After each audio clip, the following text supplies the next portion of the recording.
Hi there, it's Dr. Christine Lee, and today I'm going to share 10 amazing secrets of people who manage their time successfully. And just before I pressed record on this one, I thought to myself, are you being completely hypocritical, Christine? And by that I mean, do I really know what I'm offering you? Do I really know how to manage my own time successfully? And part of me wants to say totally yes. And another part of me really has some questions about that, but I'm going to go ahead with this list anyway. These are tips that really have helped me to improve my time management game dramatically. I know that that is a fact, and I hope that this list really helps you to take a look at how you're using your time, how you're expecting your day to run, and how you're getting things done. All right, let's get going. The first tip that I have for you is number one: time is valued. And by that, I mean time is valued as one of the highest, most treasured assets that you can have.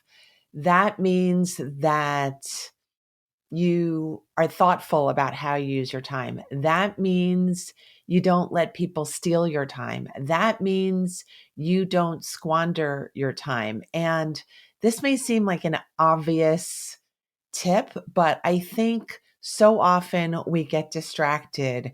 We lose sight of the fact that we're losing hours and hours in each day sometimes because of these distractions, because of worries in our heads.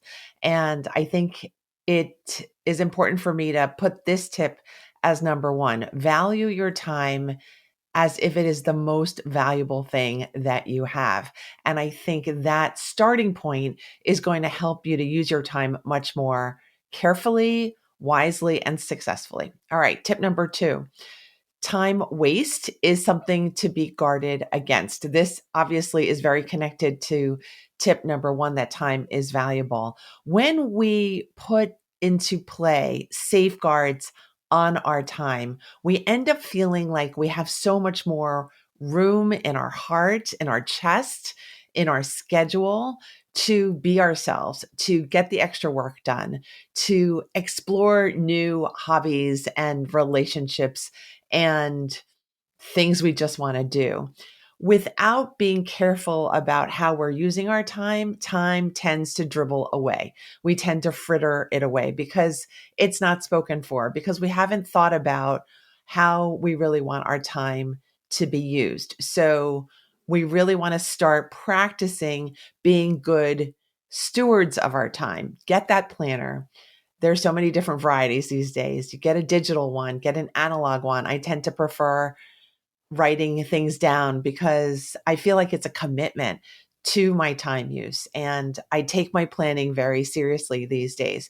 So if you're not used to planning your time hour by hour, I suggest you try to do that. You'll find that you might have more time than you thought you did, and that might be a blessing. All right, tip number three: boundaries are known, respected, and kept.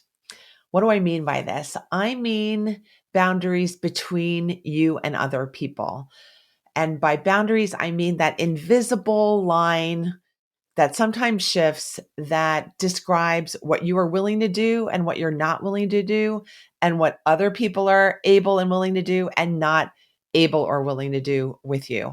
Sometimes we waste a lot of time by assuming we can change other people. We can use them for our own benefit. We can persuade them into doing things, but that ends up actually draining our energy and costing us a lot of time. So, my recommendation is, instead of looking to other people to help you sort out things, to cooperate with you, to collaborate with you, I want you to concentrate on your own skill set. What can you do to push your projects forward? What can you do to learn more, to relax more, to manage your time better? Basically, focus on your own sphere of influence. Basically, concentrate on your own list of projects and get those handled before